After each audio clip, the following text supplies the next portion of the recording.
We've been seeing it on the news. You heard Marilyn mention it just a little bit ago with the kids, but at 11 a.m. this morning, exactly 100 years ago, World War II came to a close.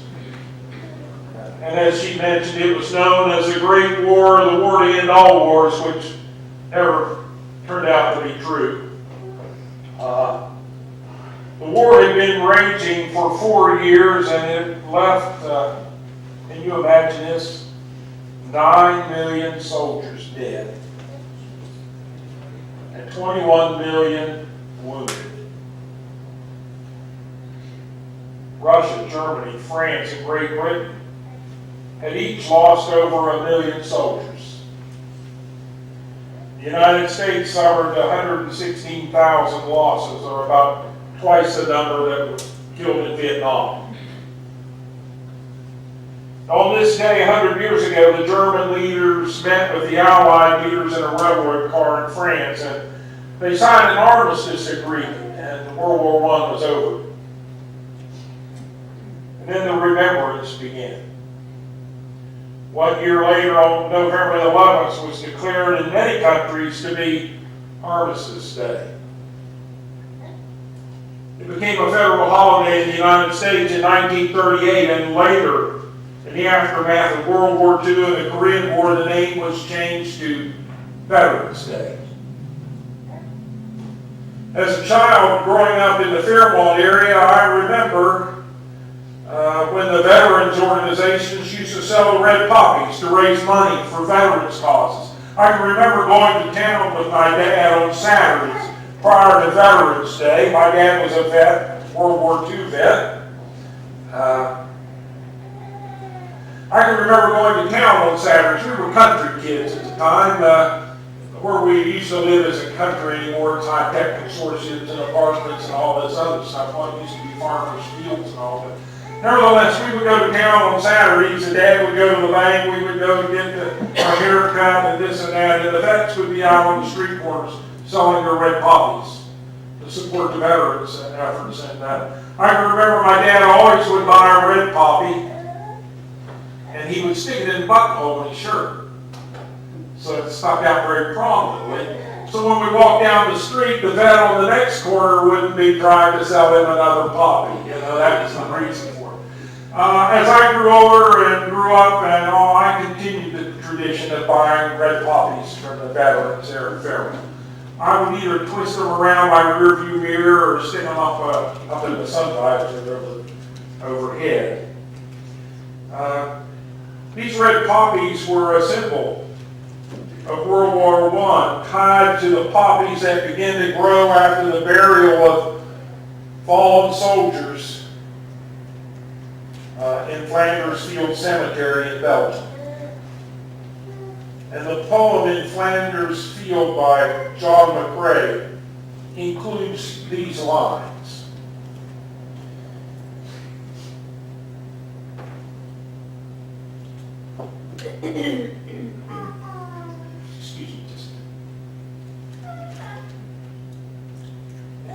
Flanders Fields, the poppy's blood. Between the crosses, row on row. We are the dead. Short days ago, we lived, felt dawn, saw the sunset by, loved and were loved, and now we lie.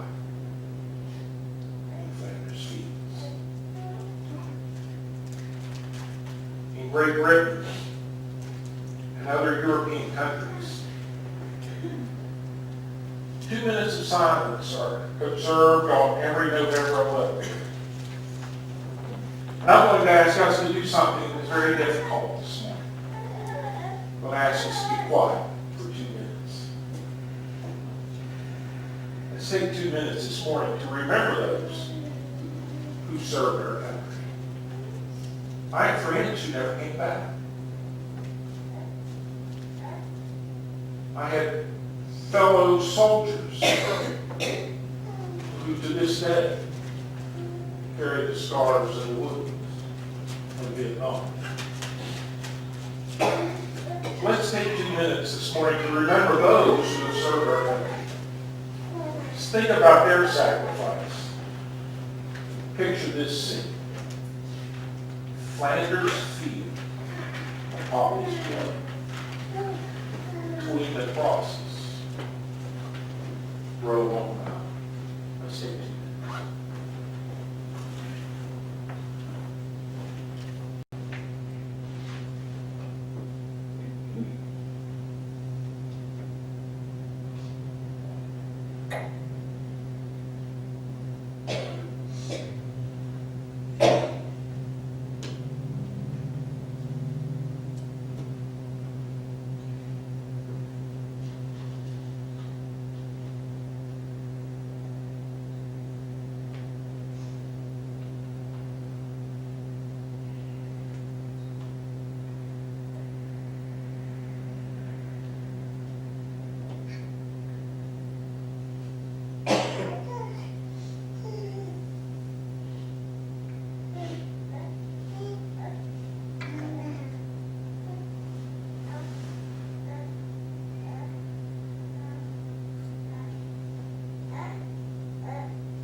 Color of the day is red.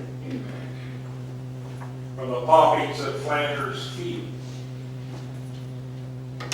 to the blood that has been sacrificially shed.